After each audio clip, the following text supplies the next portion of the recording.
Hello, everybody. Welcome to the Claw and the King podcast. I am thoroughly enjoying my time with my friend Oscar over here. We haven't seen each other in a bit. Actually, that's a lie. We saw each other last week. Unfortunately, the episode was never released. Now, you can, make up your mind as to why that wasn't. It could have been, very controversial. We might have taken it down straight away, or the laptop could have just completely died on us mid-podcast and deleted all the footage. Is my chair squeaking? That's a very squeaking.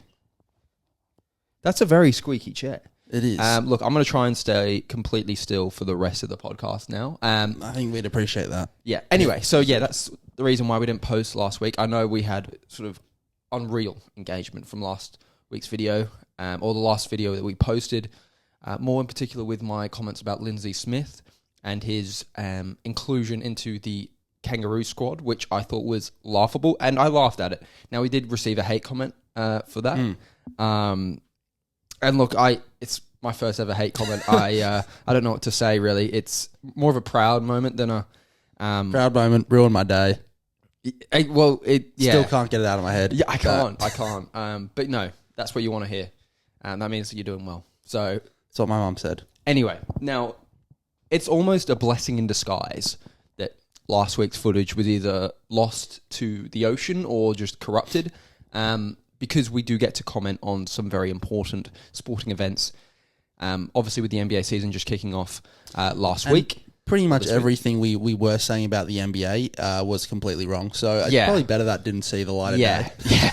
Yeah, that would have been on the internet for the rest of my life, and I don't know if I would have been able to recover from that. But no, obviously this morning, as the resident UFC fan, Oscar was witnessing probably the most tragic fights of his life, but we'll get into that at a later date.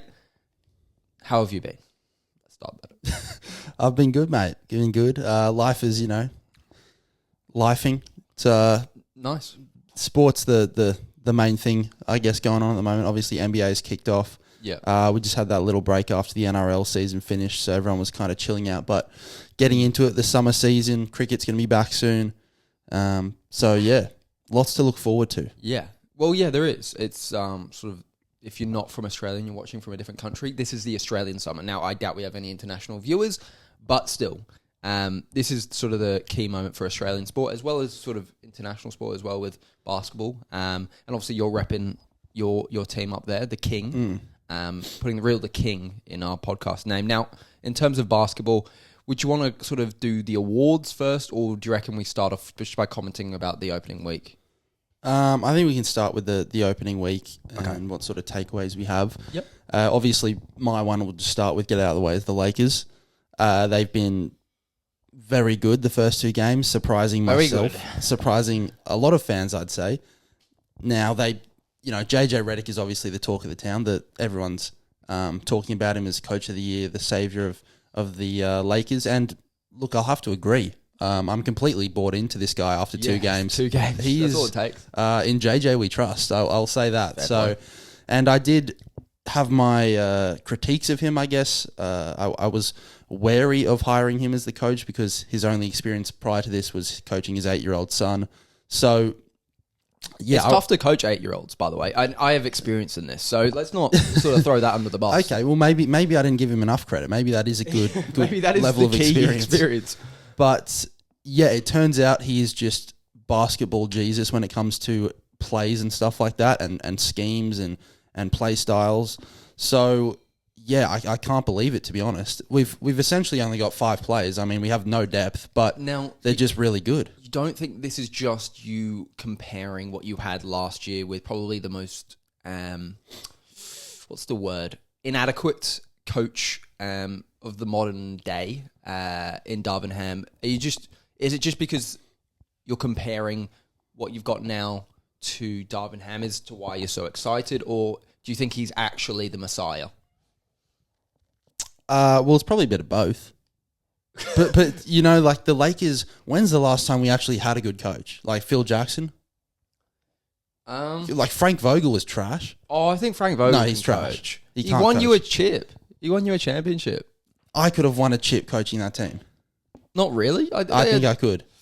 Look, I think I think you've had sort of over the past sort of Luke Walton before Luke that? Like, Walton, come on. Byron Scott. You've had a lot of coaches that you've basically hired either because they were Lakers or you feel like they'd be leaders of the locker room and they'd be able to handle LA. And I thought Frank Vogel was probably the odd man out in terms of hiring from that. He was hired basically because he can coach. He's not really a great personality guy, but he can coach, and he's got schemes and tactics. Well, how did it go in Phoenix? Well, look, I think he's done well throughout his career. I mean, he's had good years. So, look, I think in general, I think having a guy like JJ, who's a very strong personality. Obviously, he had a podcast prior to being the LA Lakers head coach, but he does have a strong personality, and he does have a passion for tactics, and you can see that on his podcast. And look, as two podcasters know, we have the most elite ball knowledge around. But no, I think when you listen to sort of what he's said over the past sort of 6 to 12 months, especially when he's with LeBron on that podcast, it felt like he enjoyed talking about it, and he was passionate about the tactics end of it. And you kind of felt that when he was hired. I think a lot of people were very skeptical because of his no experience, essentially. But I think he's got sort of a good mix, and he does have the potential to be a good coach. But it will depend. Obviously, it's very early, and it will depend when it gets tough. When LeBron's going to have sort of those aches and pains during the middle of the season, when Anthony Davis is going to be out for whatever reason, he's got something wrong, and he really has to grind it out with guys like Austin Reeves and Rui, and get sort of the maximum out of those guys. I think it'll be interesting to see how the Lakers do at that point. But no, they look very good. Obviously it's health reliant, but yeah. Well, I think it helps JJ that he's got LeBron in that locker room. I think if JJ was walking into that team without LeBron, I think it'd be very tough for him to get a grasp on that locker room. But I think because he's got the support of probably the biggest name in the history of basketball, I think that does sort of help. And it's not like it's a co-coaching job. It's not like they're both coaching, but it almost feels like LeBron is like... Well, it's just he trusts him. Yeah. And you can see he clearly didn't trust Darvin Ham last year. And that's probably the one thing I did take away from the Netflix show is Darvin Ham wasn't doing shit for coaching that team. Like, LeBron was the only guy talking in the timeouts. Like, that's crazy. So... and you can see from the first two games, this is the least I've seen LeBron touch the ball in his career. He's happy to play off the ball. He's happy to, work in the flow of the offense, which is amazing. Like, that's what we need. Obviously, Anthony Davis has started the season incredibly well. I think he's averaging like 35 points or something. But, and that's kind of what we needed to move the team forward. Like, could LeBron still average 25, 27 points per game? Yeah, he probably could. But is that going to win us a championship? Probably not. Well, I don't think you can win a championship anyway. But I think we can. That's very bold. Again, prior to the season, I think you would have in two games. I've had us from the 10th seed to the 1 seed. So okay, fair play. Well, look, apart from the Lakers, maybe we can move on to the Clippers. I mean, they're playing right now against the Nuggets. I think probably one of the big storylines actually from the opening week was the new stadium or the new arena, the Intuit Dome, and that wall that a lot of people criticised coming into the season. A lot of people were like, "Oh, that's kind of cringe. What are you doing, mate?" Well, it is a bit cringe. It is a bit cringe, but you can see the impact that it has, and it's something that's very underrated, especially with the free throw game. If you can get a team to sort of be inefficient at the free throw line, no matter how you're playing, you're always going to be in the game. And I think it's really important to this Clippers team this year, especially because they basically have nobody on offense. And they need to be in basically slugfest to win any games. And I think this allows them to sort of be in sort of reaching. And you saw that with the Phoenix game. Phoenix, for the majority of the game, were the better team.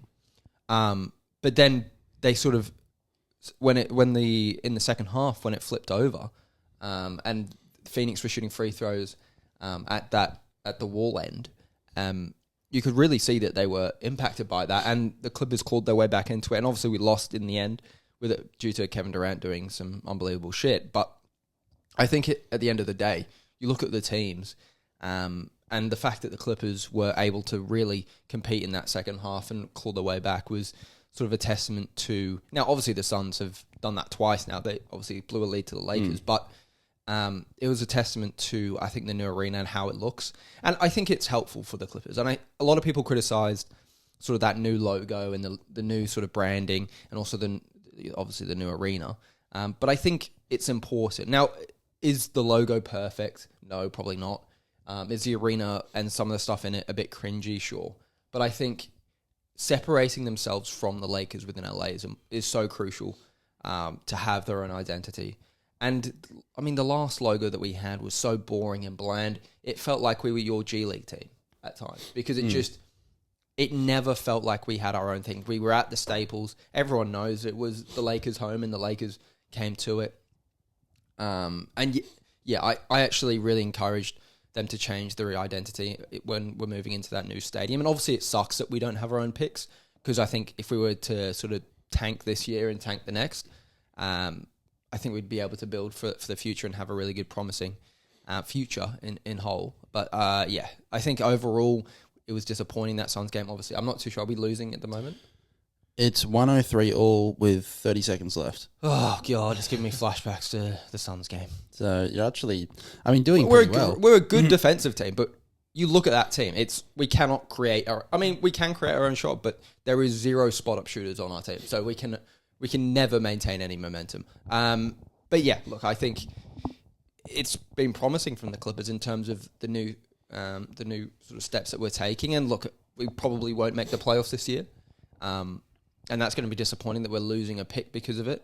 I think in the future, it's going to take a lot more time, but I actually am quite happy with all the new improvements over the off-season. Right, there you go. That's surprising because they're going to suck. And they don't have any Paul players George, they can bring in. Now, I know Paul George is the main thing. I was obviously critical with letting Paul George walk because what else are we going to do? But I don't hate it. Especially if they can sort of own it to a sense that, hey... Well, they have to get a free agent somehow to make up for it. I don't think they will. I think they'll be like, look, we're gonna have to give our picks to the Thunder. It's going to happen. And we just got to take it on the chin. And I think...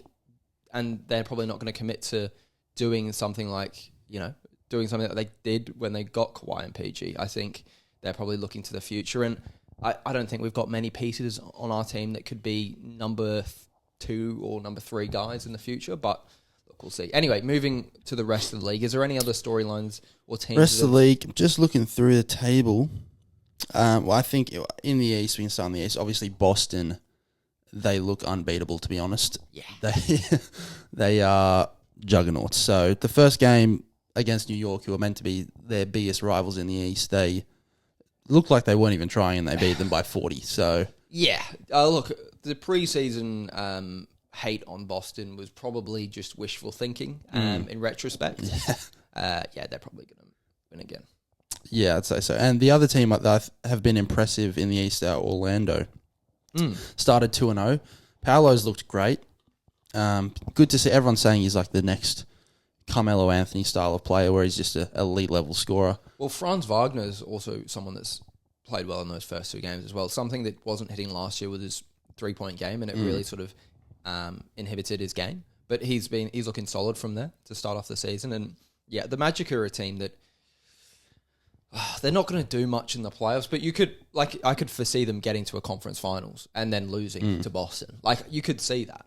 But no, that's a good sort of storyline from the East. The East is a bit tricky because Philly, who are another contender or supposed contender, have their players. They're the new Clippers. They're just resting their players every day, so it's tough to really gauge what they are. You can just see, like, this is not going to work for Philly. You think? Yeah, I think. Well, that's another interesting storyline that just reminds me about Charles Barkley. Now, he didn't rate Kawhi Leonard in his top 50 players because he doesn't play, but he rated Joel Embiid in that top 50. Now, Joel Embiid... But his list can be null and void. Nothing in that list was correct. He had LeBron at like 11. I know, but look, it's the overall rhetoric around Kawhi Leonard. He has a completely degenerative knee, and it's actually in a lawsuit right now because he pushed himself by taking probably horse tranquilizers to play. Like, the guy is completely committed to play and has a completely busted knee. And yet, a guy like Joel Embiid, who foul baits every single time he plays, can just, have these 20, 30-day injuries, these niggles here and there. And look, he does have injury problems, and he did when he was in college, and when he first got to the NBA. But still, I don't like how the narrative is around Joel Embiid, how he's this elite player who's, a number one on a championship team, where Kawhi is some busted old guy that refuses to play. I mean, Stephen A. still calls him the worst superstar of all time. How can someone be the worst superstar of all time if it's not their fault? Well, I think that was his argument, is it's not basketball related. It's just purely because he's not available. He's the worst superstar of all time. Joel Embiid's never available. There is a ton of players that are never available. Yeah, look, Joel Embiid is a good argument. I mean, even when he has played in the playoffs, he hasn't really lived up to what he's produced in the regular season. So, I mean, there is an argument for Embiid, and that's why I don't see this working for Philly. I mean, you're going to rest Embiid, you're going to rest George. They're both going to get injured anyway. Yeah. So you may as well play them, because look, they're 0-2 to start the year. If they get to 2-10 or something, then they're going to be scrambling to even make the playoffs. Well, yeah. Look, to be fair to Charles, he did sort of comment on how Embiid is on this crazy 3-year, like 190 mil, and yet he's not going to play back-to-backs this year. And he said, well, look, plumbers don't take days off. So I do agree with that sentiment that the fact that Joel and PG are probably going to miss out on back-to-backs is crazy. Like, I just don't get how you can do that. And it's just similar to how the Clippers were in the first couple of years when PG arrived. They were like, let's get to the playoffs and we'll work it out. But then when it gets to the playoffs, you have no chemistry because you haven't played together the entire year. Yeah, exactly. So, exactly. And I think if you're the third seed heading into, and you're kind of locked into that top 3 seeds heading into the playoffs, and it's 10 games left, and you want to rest your players on a back-to-back, that's fucking fine. But second and first game into the season, and you're resting your players, I think is a joke. But yeah, I agree. I think Philly, it's already bad vibes, and I don't know if it's ever going to recover, really. No, the process. Trust the process, or the process. What about the Bucks? Just the Bucks, quickly. yes. The Bucks, I don't know. They look like the Bucks. They look the exact same as last year. They'll be good, but not great. So you think there's no chance of them contending? No. Okay. I mean, they've got Doc Rivers, so they can't. And Dame and Giannis. I mean, Giannis has looked really good, but he's always really good. So, I mean, that's just what Giannis does. Dame he's looked, I don't know, they just look the same as last year. I don't see how they've gotten better. I mean, I don't think Middleton's played yet, but you're asking a lot for him to come in and be that difference at this point in his career. Yeah. So, I see them being a 3 seed again, 4 seed again. Really? Wow. Yeah. Well, yeah, look, I can see it. It was just bizarre how they fired their coach last year when they were the 1 seed. I don't get it at all. And maybe he wasn't the best sort of coach, and players didn't love him. But who gives a fuck? Like, you're the number one, like, you're contending, and you sack your coach mid-season for Doc Rivers. I think that was probably the mistake, and they probably regret it now. They probably look back on it and say, fuck, we shouldn't have done that. But yeah, I think they're not going to contend at all. And Tyrese Halliburton on the Pacers actually looks terrible as well. Have you seen he's 8 for 28 or something to start the year? Yeah. So yeah, the East looks worse than last year apart from Boston. So I have zero faith in anyone ever. Yeah, the East is, it's not great. I mean, Miami, there was only 1 game, but Jimmy, I think he had 3 points. But anyway, we don't need to talk about that. But yeah, it's just, I think it's probably going to be the year of the Hawks, the Cavs, the Magic to really in that conference finals. But I don't think any of them can touch Boston. Yeah. The West is where the real sort of nip and tug goes on. All the a bit of nip and tug. the contenders, as you would say. Where there's literally 12 teams in the West that would probably make the playoffs in the East. Yeah, there's no terrible team. I mean, Portland maybe are the one team that's tanking. But even then, they've got some young players. The Spurs, at least to start the season, are going to try and be good. Yeah. With CP and Wemby. So the West is insane. I mean, the talking points obviously to start the season, the Lakers, the Warriors, I think they blew out the first 2 games, which is everyone's Buddy saying Hill Buddy looking Hill, like Klay Thompson. Yeah, that's crazy. So, but I mean, he's not going to keep that up. Let's be honest. He's a good shooter, but he's streaky. So no, yeah, he won't keep that up. Yeah, and then the Pelicans also 2-0. Is this the year they can? DeJounte's out as well. I think it's tough to gauge with DeJounte out. I think once he comes back, I think. But I feel like they may be better without him. Which is why a lot of people were a bit weirded out by the trade, because he's really not an improvement on what they have. And he's quite similar to some of the sort of wing big men that they've got in like Trey Murphy.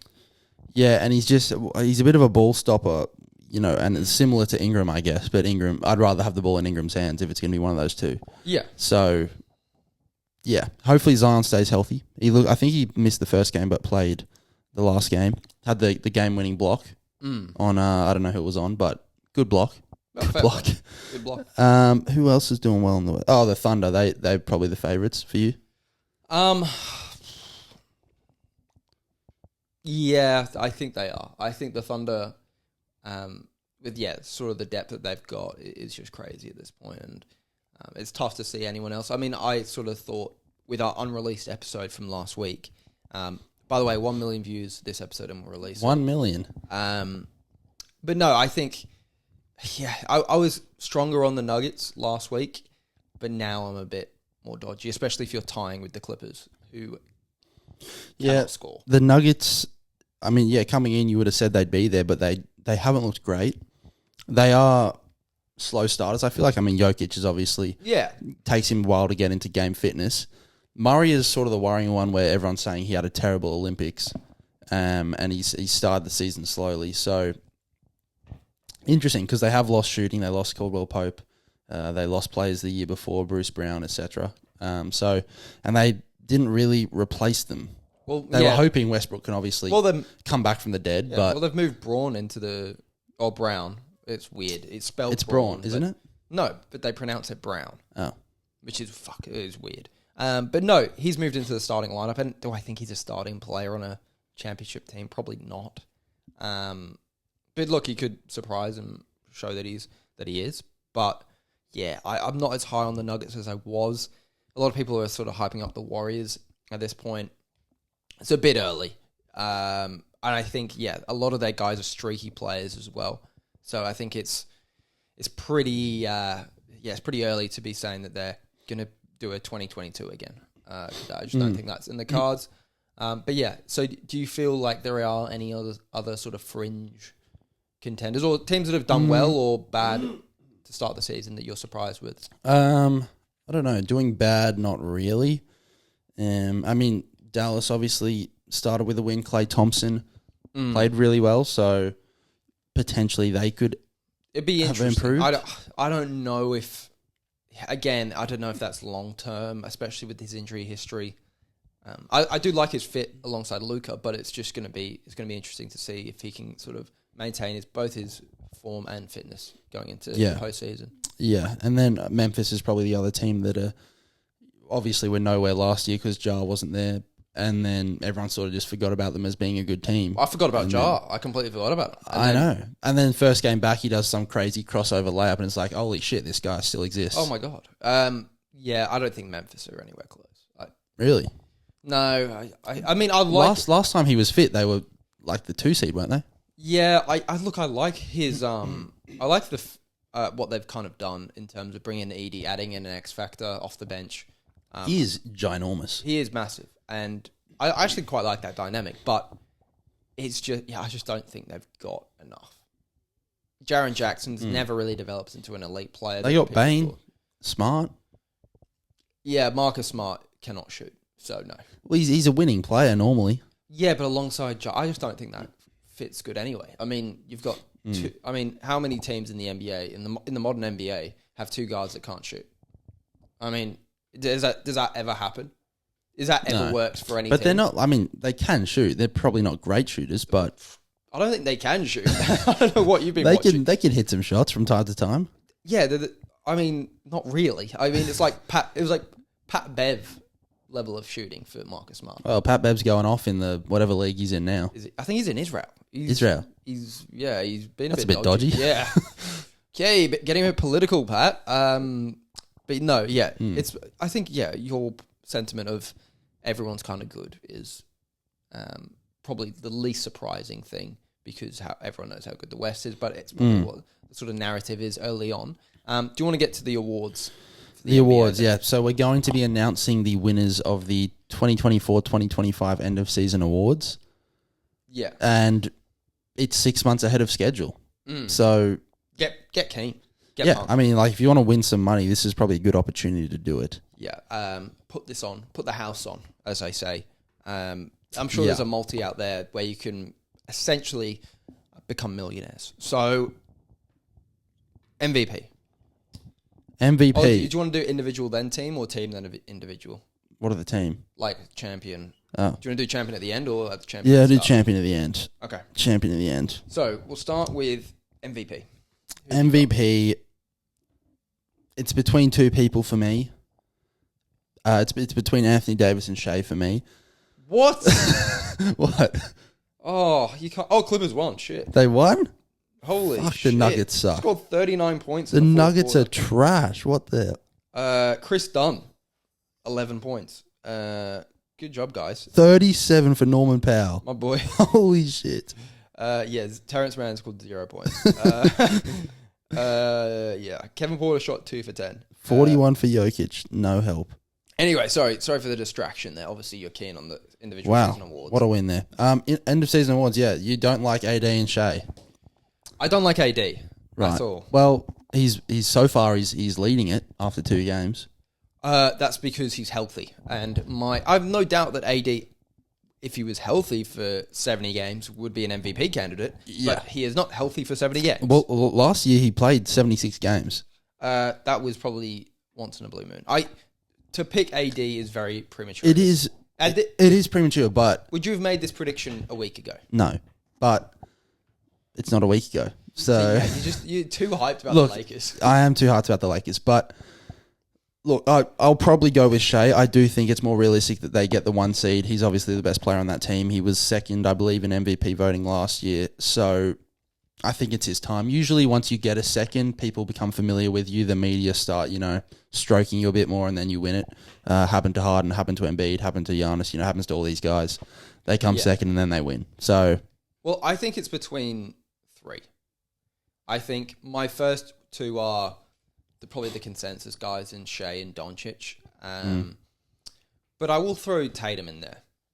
And yuck. I know I don't like to say it. He has looked good.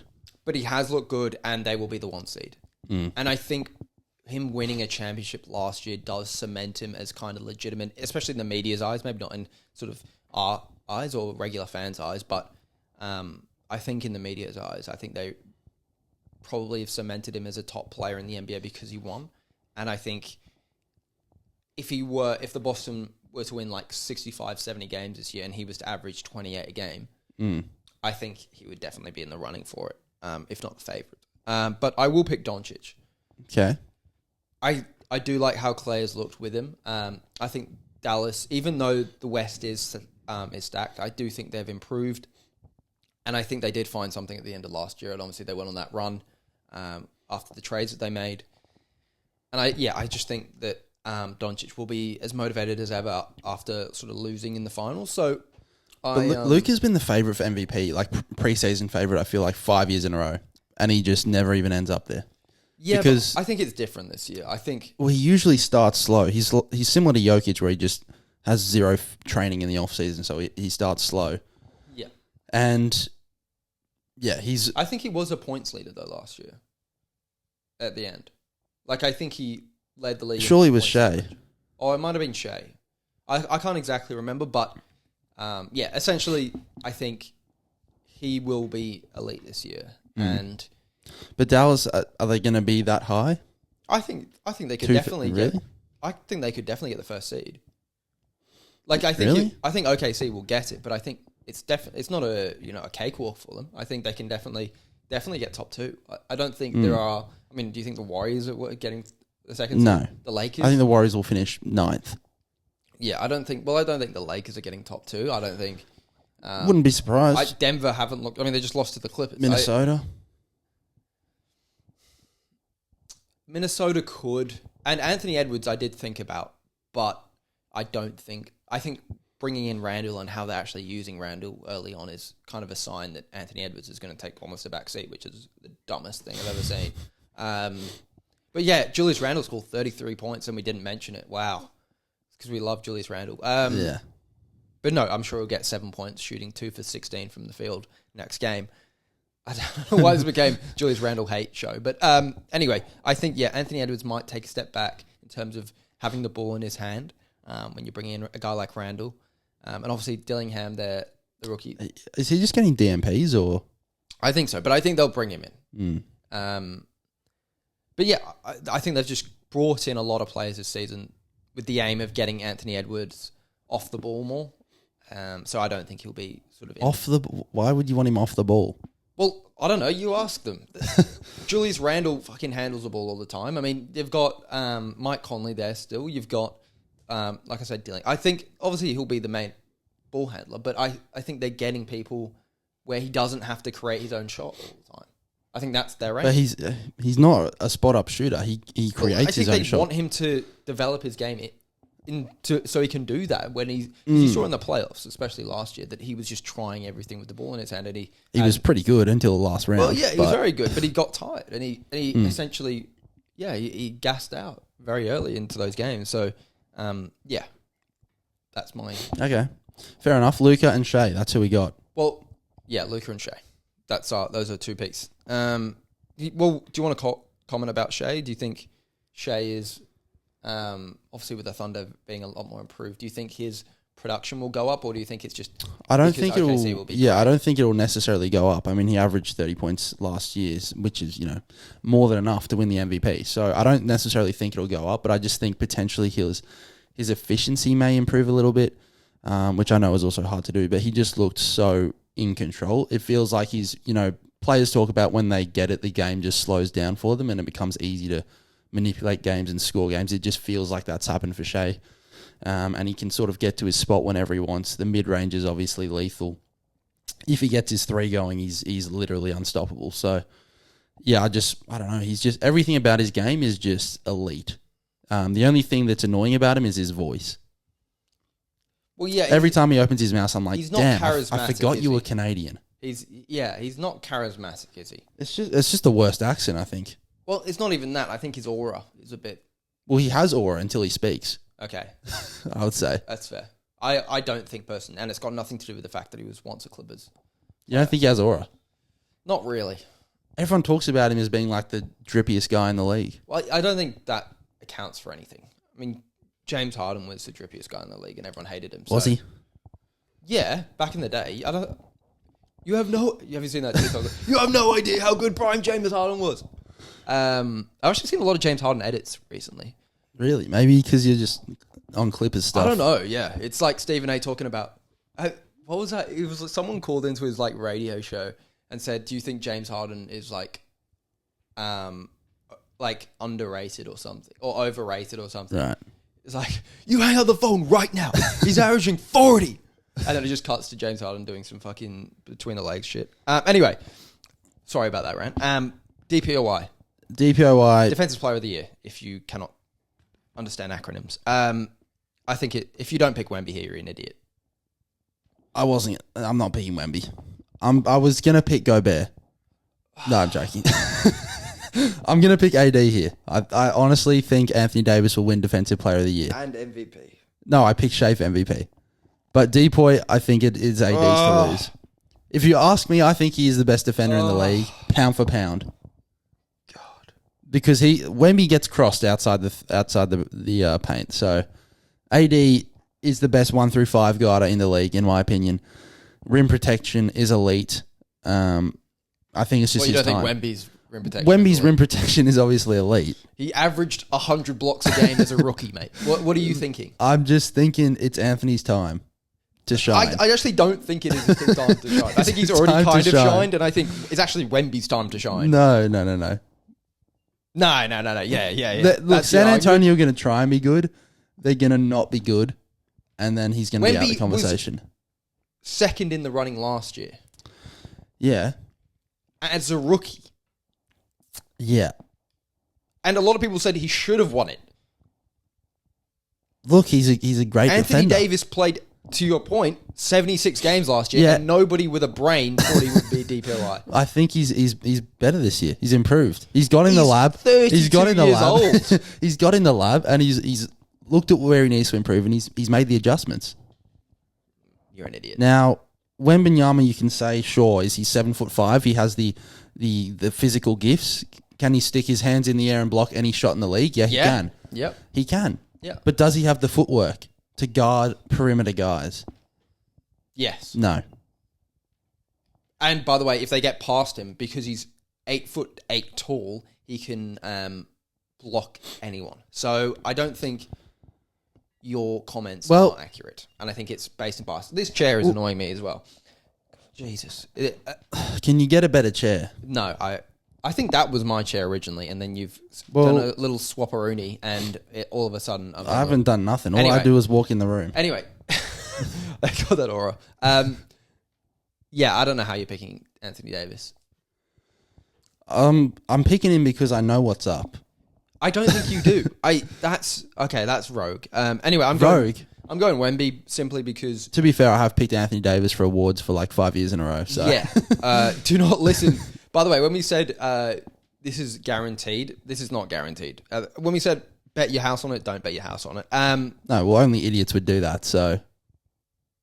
Okay, I'm an idiot. Anyway, I think Wemby is by far and away the leader for it. I just think he's elite at defense, and I think they're going to be a bit... I don't think they'll be that much better, but they'll be a bit better than last year. And yeah... I think let's be honest. Rudy Gobert's going to win it again. No, there's no chance. If Rudy wins it again, we're fucking... I'm done. I'm actually done. Rookie of the year. Rookie of the year. Or ROCY. This is really a tough one. Like, who is going to stand out in this rookie class? I think there's some interesting ones. I think Reed Shepherd at the Rockets. Well, that's who I've picked. I've picked Reed, and I think the Rockets are going to be good this year. I think he's actually quite a good player. And I think he'll win almost by default because I think a lot of players won't be as good or have as big of roles as, rookies in the past or rookies even last year. But no, I think Reed Shepherd's a really good player and I think he'll get key minutes for them. So that's why. Yeah, I mean, I saw him play in that game yesterday. Yeah. He looked decent, made a few shots, can handle the ball. So yeah, he'd probably be the leading guy. Dalton on the Lakers... it's out there, but it's not completely out the blue, especially if Anthony Davis and LeBron miss time. Yeah, so there really is just no... I mean, Alexander Sarr looks absolutely terrible. Yeah.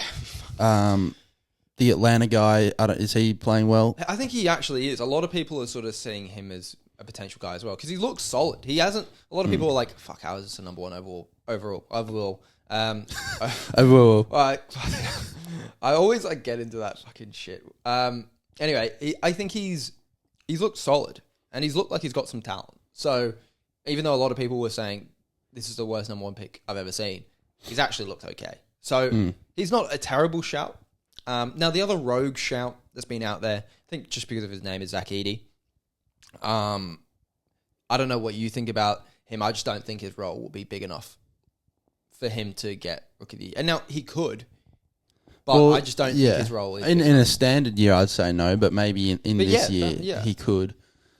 But yeah, I'd be going with Shepherd, I think, at this stage. Okay, fair play. Fair play. You don't want an Alex Sarr guy? You're not a big Alex Sarr guy? No.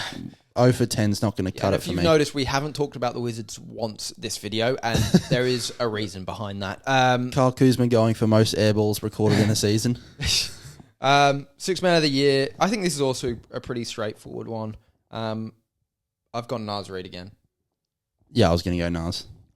Are you just following what I was saying? No. I was Naz, go Naz simply because he won't start because I've got Randall and Gobert, and he's going to get more minutes because they lost a couple of players, and he's probably just going to play more. It's a tough one to predict, sixth man of the year, because you don't know, especially at the start, you don't know who's going to be starting and who's going to be off the bench, so it's hard to sort of predict it. It's not like in the past when you could just sort of pick Jamal Crawford or Lou Will. But no, I think his role will probably be similar to what it was last year, and he was a great player for well, them. Based off the size, would you throw Buddy Hield in if he stays coming off the bench? I would, but I just don't think he'll continue for Buddy. I just don't think he'll continue being as good as he is. Malik Monk could be up there. DiVincenzo's a name thrown in there, but I think he'll get starting minutes, so I don't think he'll be eligible.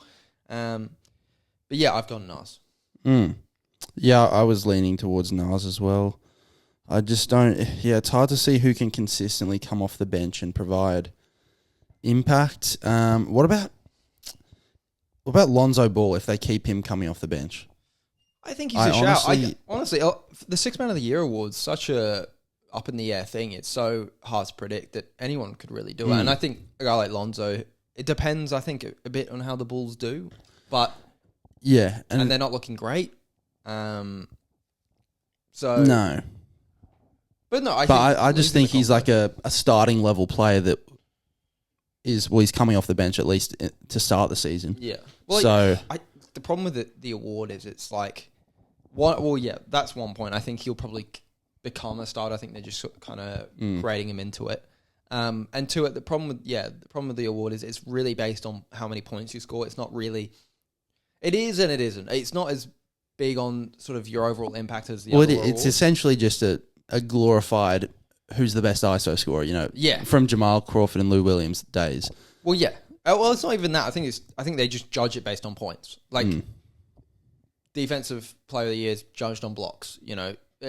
Certain awards have just a key stat where it's sort of priority, and points per game is kind of the one for six man. So, I think Naz Reid is a shout. I think Malik Monk's a shout.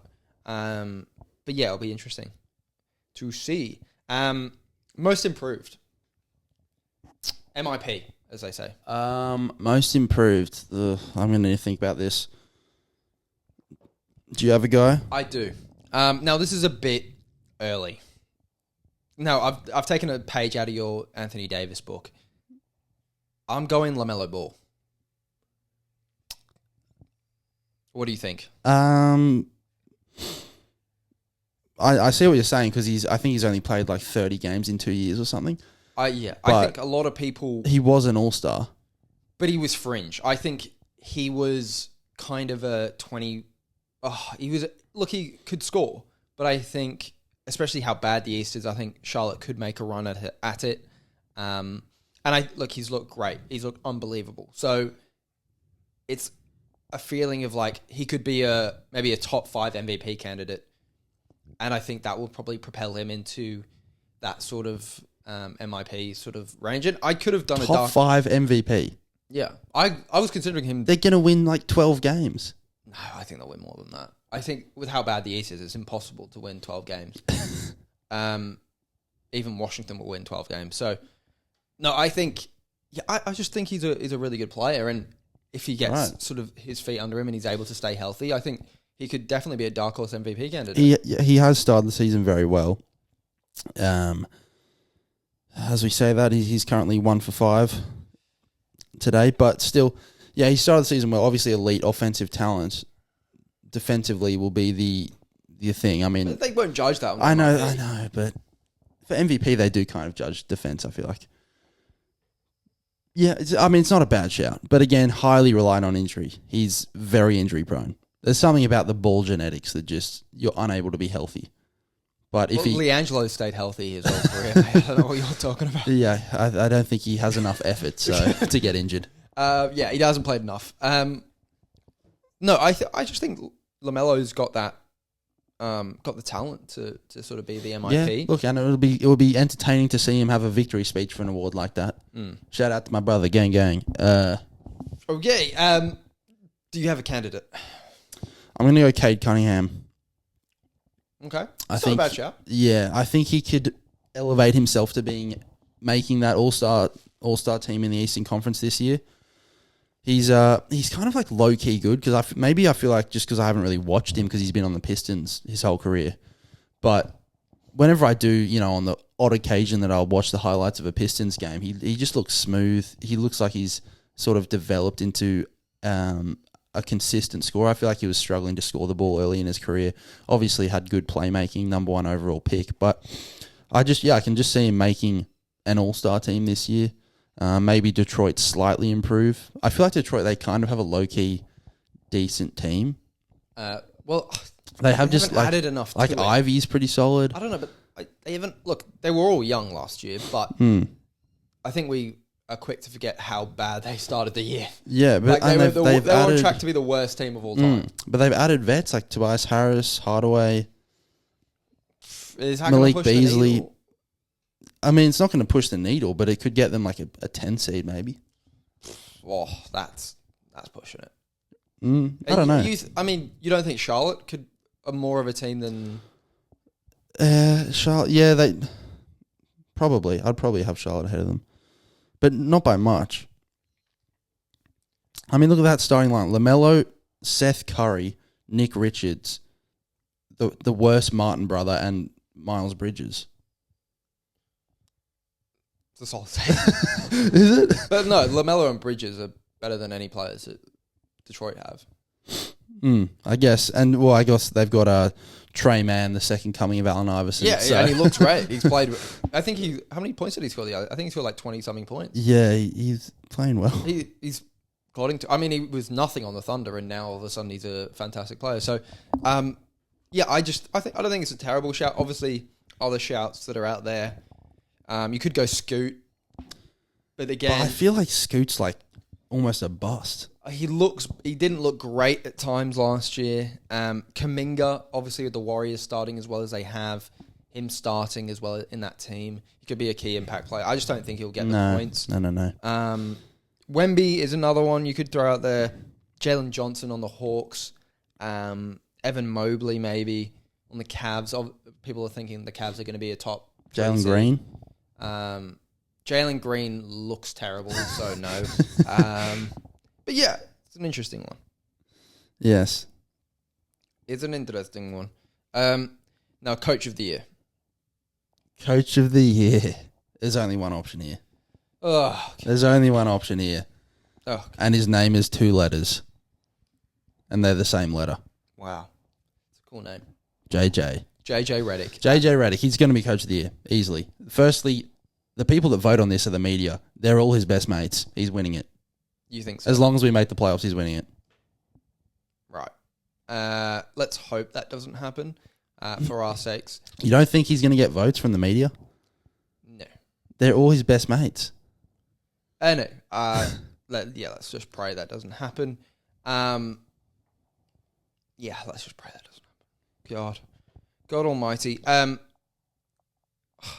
think it's an interesting one. I think Budenholzer is kind of get talked about for this with the Suns. But again, the Suns don't look good. It's a really He tough just is one. going to win it, though.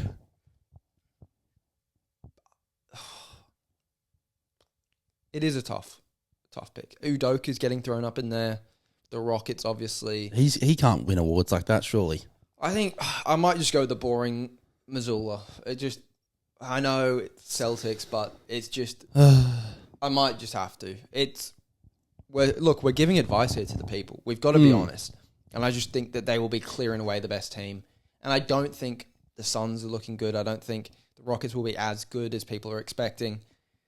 So it's a bit of a tough one, and I think he'll kind of win by default. But I think the Celtics have a real chance of getting 70 wins this year. So, But does the NBA normally, like in the NRL, for example, the Coach of the Year will often go to someone who brings a team from 14th to 5th rather than whoever comes first? Yeah, they usually do that. Is that how the NBA... I've lost sort of track of how NBA... It depends. I think the point that I'm making is I don't think there will be that team that does that crazy amount of improvement. That does happen in the NBA. Teams do, or coaches do win the Coach of the Year. Like, I remember, was a Pistons coach that got fired after he won Coach of the Year? Dwayne Casey? Is that his name? Casey? I can't remember. But yeah, essentially it can happen. However, if that doesn't happen, usually the team with the best record wins by default. So that's why I'm going Missoula. And I genuinely believe they got 65 to 70 wins in them. So I think that's could they crazy challenge feat. the Warriors record? Yeah, that's what I'm saying. I think they could. So, yeah, it'll be interesting. Right. So yeah, that's my bold prediction. Not really. Unbelievable. Are they doing Clutch Player of the Year? That is an award now. I think DeMar. Who won it? DeMar's been in the top 3 every year. I know that. That's a cringer. Did Steph win it last year? Jeez, I didn't even realise. Yeah, let's just ignore this. Let's just go Luka or Kyrie, whoever. It's probably one of them. I'm gonna go Austin Reeves. Cool. Yeah, I'm gonna go Terrence Mann. So that's the awards or the individual awards. Now, those are locks, by the way. Those are put the house on it kind of awards, apart from the Anthony Davis, DPOY, or MVP. And it will never be as bad as the Kyle Kuzma pick from you. What did I pick? Podcast. Did I pick him for the 6 man? No, I MIP? think you picked him for I picked him for MIP. Wow. Yeah. Honestly, not a bad shout, though. It was horrendous. Did I pick Carmelo for 6 man? I think, yeah, that was a weird year. That was a weird year. But no, NBA champion. Who have you got? NBA champion. I just can't put bias aside. That's the issue. You're not picking the Lakers. I'd have to pick the Lakers. Let's say the that. Lakers, touch wood, are on a fatal accident and the team just removes from the competition somehow, some way. Yeah. Then I will pick. It's just boring. You have to pick the Celtics. But I don't want it. You don't have to. You can pick it. The Thunder. But I'd just be lying to myself and the people. See, because I don't want them to win. I don't want to pick them. No, I'm not going to pick them. We'll make it a bit interesting. It has to be the Thunder then. I don't. That's a problem. When it comes down to it, you're trying to formulate an argument for the other teams to win. Yeah. But there's really only 2 teams. No, I'm going to go Mavs. You're going to go Mavs? I'm going to go Mavs. Obviously getting close to it last year.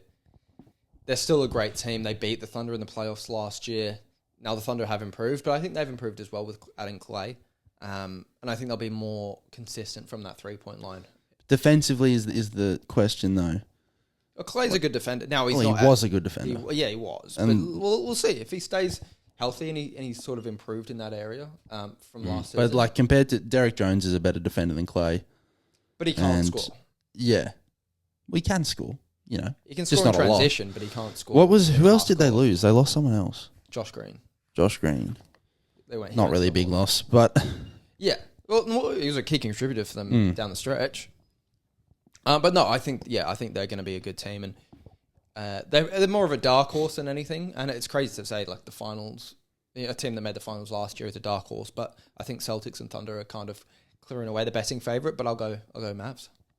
Yeah, Mavs. I mean, yeah, it's literally just finding a way. I mean, if I wasn't going to pick Thunder or Celtics, I would pick the Lakers, honestly, because although we don't have the depth, we do have the best two-way threat in the league still. Right. They are the best duo in the league. They're not. They are. Kyrie and Luka. I'm taking LeBron and AD over Kyrie and Luka. Really? I'd take Chet and fucking Shea. No, you wouldn't. I take Jaylen Brown and Jason Tatum over them every day. I wouldn't. Cool. I wouldn't. Cool. As long as we don't run into the Nuggets, that's the only thing. I'd take Jamal Murray and Jokic over them. I think they're a top 10. Top 10? LeBron is... But they're both top 10 players. LeBron's on the fringe. He's honestly on the fringe. But Anthony Davis is not top 5. So... Yeah, but the other top 5 players, that's what I mean. I value a guy that's ranked 1, and then they also have a guy that's ranked 13 over a guy that's ranked 8 and 10. No. That's bad maths. Sorry. It's just how I feel. Jamal Murray's probably 30. Jamal Murray's... But Jokic is 1. Yeah. But I think 8 and 10 is better than 1 and 30. Yeah, probably. Yeah. That might be a stretch, but I mean, Shea and Chet. Chet is not. Chet's probably top 20 this year. You think? I mean, he had a great game the other day, but top 20. And Kyrie and Luka. Luka's top 3, and Kyrie's probably 12 or 13. So, yeah, anyway, it's a point for another day. But anyway, moving on from basketball, that's a good chat. Hopefully that comes to fruition, and we'll obviously keep you updated. NBA season's a bit tricky at times because it kind of goes into lulls during the regular season, but we'll try and sort of judge every sort of period as much as we can. Moving on to sort of the UFC, that's the other thing we can talk about today. Not much happening with football, unfortunately, not much happening in that sort of realm. So I think it's just a basketball and UFC chat. Now, obviously, disaster struck this morning at approximately 6 o'clock Australian Eastern Standard Time. Both Robert Whittaker and Maximilian, is it? Or is it Max? Just Max, I think. We'll go Maximilian. Maximilian Holloway Right. lost in devastating fashion. Yes. What is your verdict? My verdict? There is no verdict. What is your feeling? The verdict is execution. So, okay. Yeah, traumatizing scenes, really, really depressing stuff. Just, when I woke up, I was like, I wish I didn't wake up this morning. Just okay. Not that I wanted to die, but just could have slept a few extra hours. Okay. I don't know. Yeah, let's make sure that's parts in there. Yeah, but yeah. Obviously, all jokes aside, it is heartbreaking stuff. I mean, for Whittaker especially, to go in there, the narrative the whole week. Obviously, everyone knew he had to get out of the first round, and he was doing. Obviously, he was getting ragdolled from the minute the fight started, but he was doing decently. He didn't take any damage, but he dislocated his jaw somehow, obviously, and tapped immediately. Because everyone was saying he didn't have the choke under his neck. He kind of just wrapped his arm around his chin, and he tapped immediately. And everyone's like, why did he tap? The choke wasn't even in. But his jaw was completely dislocated. So it obviously would have been extremely painful to have someone yanking on that. So, yeah, heartbreaking stuff. How do you survive? I mean, how do you survive that round? You know, who knows? But unfortunately, he couldn't. And it's like, how often would your jaw dislocate? Like, that's pretty rare. In the amount of UFC fights I've seen, that very rarely happens. So, It's a tough one. but yeah, it's just tough. Hamzat was too much. The wrestling was too much. And it's just, like, where does Rob go from here? He's lost to Izzy, he's lost to Drickus, and now he's lost to Hamzat. So, Well, yeah, I don't think there's a way back. it's hard, to see him getting back to a title at middleweight. Light heavyweight, obviously, he's even talked about going to light heavyweight. I just think he's too small for light heavyweight. He can barely take the shots at middleweight. How's he going to take him at light heavyweight? So, it's just so sad. I don't know what else to do. He should probably just retire, to be honest. Wow, that is shocking. A step away, a fingernail. Because he's gonna title. be. I don't know. Does he just want to be like a cowboy Cerrone who just gatekeeps? I don't know. He could do that, I guess, but it's just so sad. So sad because he's pretty much the third best middleweight of all time. He's beat everyone in the division except the elite guys. And he did kind of do this to himself. Like, he didn't have to take the Hamzat fight, and it was the hardest fight in the division matchup-wise probably for him. Like, I think he'd beat Strickland. I think he'd beat pretty much everyone else. It's just that wrestling is just ridiculous. Like, I don't know. Like, Hamzat is probably going to win the title, I would say. Do you think he could beat Drickus? I think it's tougher to sort of ragdoll. I mean, Robert Whittaker's very tough to ragdoll as well, but I think it'll be tougher to ragdoll Drickus. But no, I think Hamzat. Well, again, the problem with Hamzat has never been has he got the talent to win it. It's more the fact he's always either missing weight or doing something stupid, and he's always pulling out. It's just consistency for him. Yeah, that is another thing. The weigh-ins, slightly controversial. So normally you have an hour to weigh in. Just, from 12 till 1, you have to weigh in during that time. For this card, they extended the window to 2 hours to weigh in. Lo and behold, everyone weighs in except one guy. And he weighs in right on the end of that 2 hours. One Hamzat Chimaev. So obviously he was not going to make the weight. It's in Abu Dhabi. hey guys, it's a 2-hour window now. You got 2 hours to make the weight. Nobody panic. Hamzat's going to make it. It's all good. He gets an extra hour. He steps on the scale. The guy's like fiddling with it because it's not an electronic scale. It's weird, but he's like fiddling with it. The scale kind of stops for a minute. He's like 186. So yeah, look, dodgy scenes in terms of making the weight. Would it have made a difference in the fight? Probably not, but at least Rob would have got a bit more extra money, 30% of Hamzat's purse, which would have been a lot of money. Yeah. So look, it's a tough one. But Abu Dhabi's corrupt in terms of like making weight and stuff. Khabib, when he fought Gaethje, clearly missed weight. Yeah. But well, look, what can you do? That's Hamzat's thing. He's never making weight. He's always overweight when he comes into camp and when he comes into the fight. So I think, it's just one of those things for Rob. He's the nice guy of the division, and it was kind of just bound to happen if Hamzat had sort of that weight advantage, which he obviously does in every fight. But yeah, I think it was tough to see Robert lose, and obviously your second favourite fighter lose as well. We'll get onto that in a bit, but do you think Hamzat Dricus happens next, or? I would say yes. It's because there's, I mean, it isn't booked. It depends if they want to do it in Sydney. I don't know if that would work because Hamzat obviously has visa issues where he can't fight in America. Why is that? I don't know. He's obviously had some dodgy upbringing. They all struggled. I think Khabib struggled. Like all the Dagestanis, all those guys. I don't know what goes on, but there's some weird shit that goes on. Okay. And so they struggle to get into the US. Yeah. So I don't know if he could fight in Australia, but so far the only place that he really has been able to fight consistently is the Middle East. Brother is the king of the Middle East. Yeah.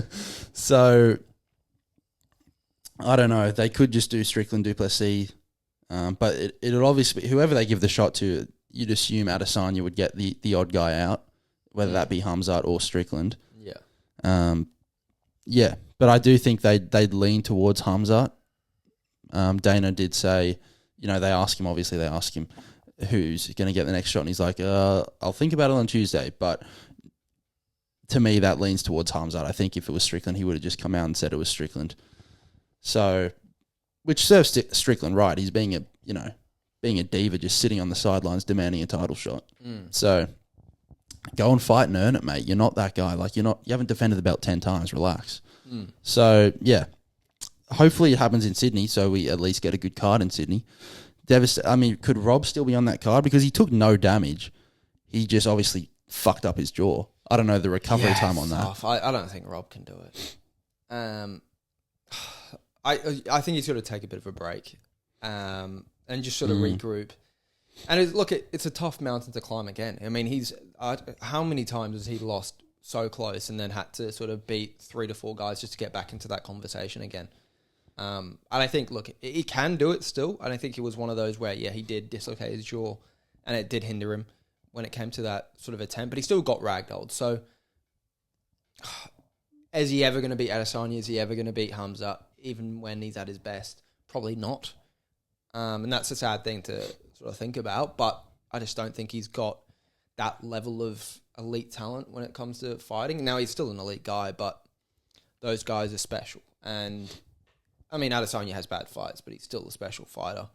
And he always brings it against Rob. So, it's going to be tough. Again, like I said, he just needs to climb the mountain again, and hopefully there's an opportunity in 3 to 4 fights' time where, there's a spot opening up and he can, come in late or whatever.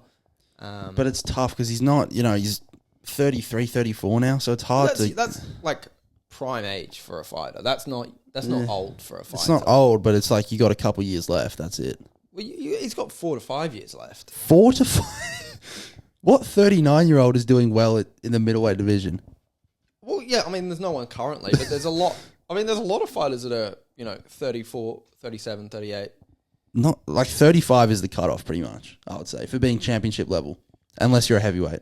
I don't know. I think he probably got 3 more years left in him. Yeah. So I think he's got one more shot, but if he, can pull a streak together. Anyway, The other fight of the night, Topuria versus Maximilian Holloway. Ilya Tabduro and Max Holloway, yeah. Obviously, devastating scenes once again. Shocking news. Ilya Topuria ends the reign of Max Holloway's chin and knocks him out in the third round. So, yeah. How was the fight? Dreams don't come true, kids. Was Topuria dominating the fight? No, it was competitive. So I think Max won the first round. Ilya probably won the second round. So it was a competitive fight. I think Max was doing pretty well, actually. But he just got caught. And his lights shut out. This guy has the most power I've ever seen for a little dude. Like, just flatlining everybody. It is... And it pretty much was what I said in the breakdown last week that never saw the light of day. That Max has to avoid that one shot for 25 minutes. You know, he was doing well, very competitive while he's in there, you know, point for point sort of fighting. Yeah. But it's just, you have to avoid that shot for 25 minutes, which is pretty hard to do at that level. So, that's tough.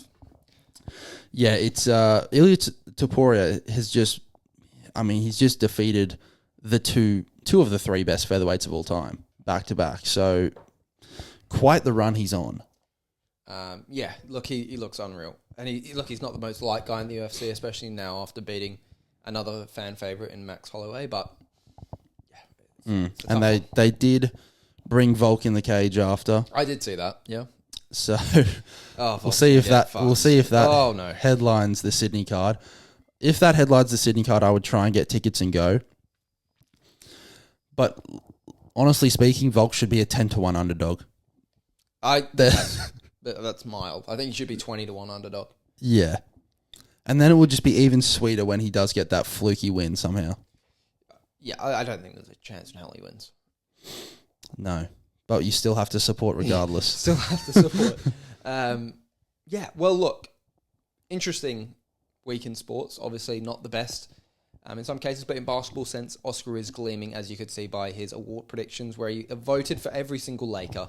Do the Lakers have a song? Or a chant or something? I don't think it's like Australian sports. I don't think they have some cringy chant to sing at the end of the game after you win. I think it's more just like, good job, guys. Pat on the back. Yeah, I don't think America has really good sportsmanship.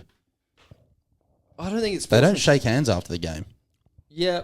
Do they? I feel like some people do. Like, if you're mates, you do. I think that, yeah. But a lot of the time, they just walk off the court. I think, yeah, it's just a different culture with it. But no, it's interesting to see how different it is. But anyway, thanks for listening, everybody. I hope you enjoyed. Like and subscribe if you did. We're coming out with a potty soon again. Do you have any sort of closing remarks? Closing remarks? No. Everyone enjoy life. You don't know when your next debilitating experience is going to happen.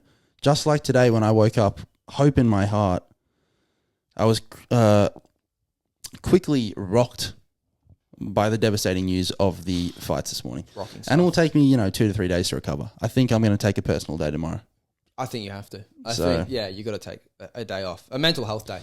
A mental health day, exactly. Everyone, check on your mates. Make sure everyone's all good.